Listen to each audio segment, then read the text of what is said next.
Welcome to today's Research Business Daily Report, where it's time to announce our selections for Research Executive of the Year, Client Research Executive of the Year, and our first annual Research Industry Story of the Year.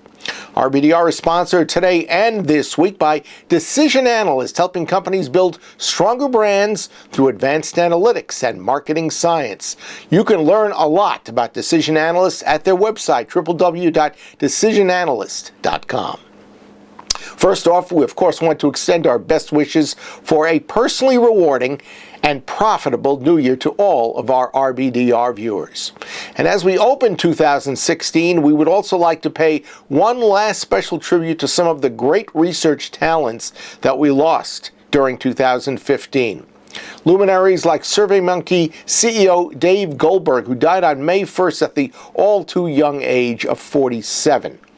And the creator of SPSS software back in the 1960s, Norman Nye, who went on to launch Knowledge Network some years later and also ran Revolution Analytics. Norman passed away April 2nd at the age of 72. Nye was also highly respected in the polling area, and we lost two stars from that field during 2015. On June the 8th, 94-year-old field poll creator Mervyn Field left us. He was synonymous with the top polling that was being generated out of California for almost 60 years.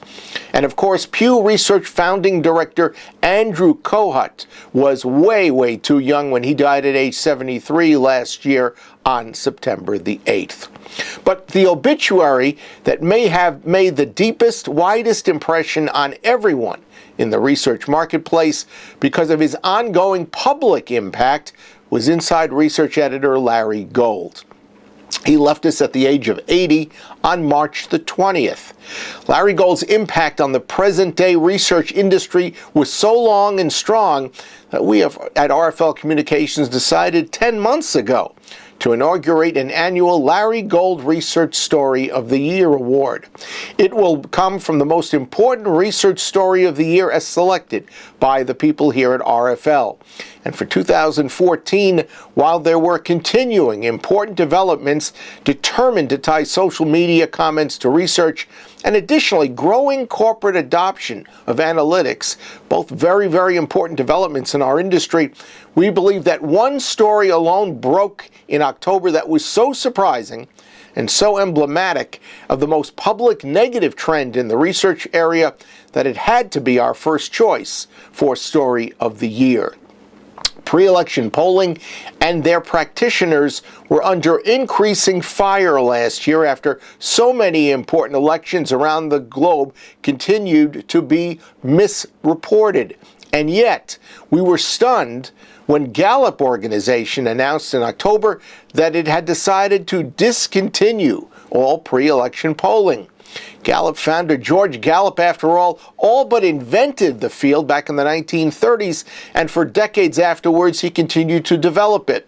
And as we said in October when we first reported this story, Gallup's research departure was so shocking that it would be like Nielsen bidding adieu to the TV ratings or scanner data fields. Simply unheard of.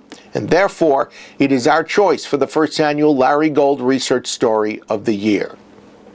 On to our Client Research Executive of the Year. Well, this choice was actually somewhat easy.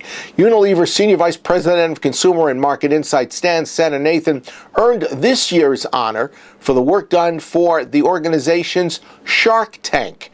It is part of the Unilever Foundry Startup Incubator. In research at Unilever, Shark Tank is the worldwide search for technologies that can be converted into breakthrough research capabilities. When we last heard, Shark Tank had discovered and piloted over 40 novel capabilities, and a number had already been put into use by Unilever's research group. But what most grabbed our attention, earned our respect, and earned this honor was Unilever's selfless policy with its new technology gurus. Not only did Unilever help them transform their enterprising technologies into practical, scalable research capabilities, it is not holding any of those technology people to any sort of technology use exclusivity.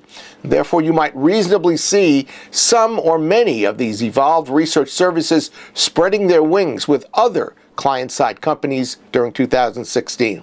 So our congratulations to Stan and our thanks from a grateful research industry. On to our research executives of the year.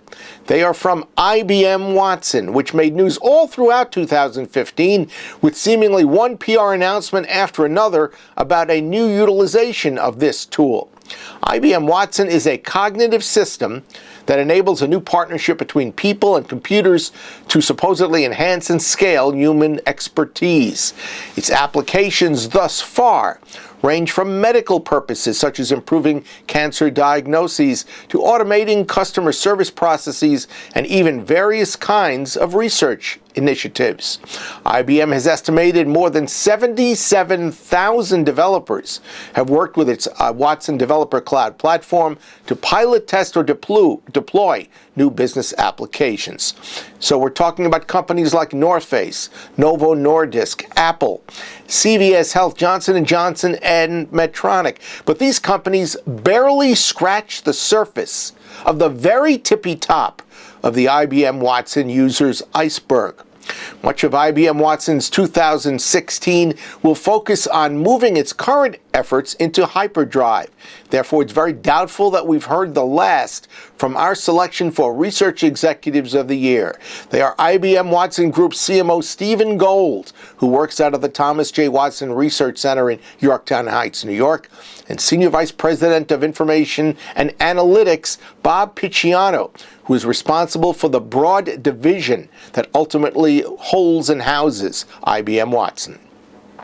That's your Research Business Daily Report. We've been sponsored by Decision Analyst, helping companies build stronger brands through advanced analytics and marketing science. Learn about Decision Analyst at www.decisionanalyst.com. And we also recommend that you check out Decision Analyst President Jerry Thomas's blueprint for building strategic brand value. He calls it brand strategy, and his white paper is linked for you in today's report. We hope you have a great research day, and we'll see you back here tomorrow.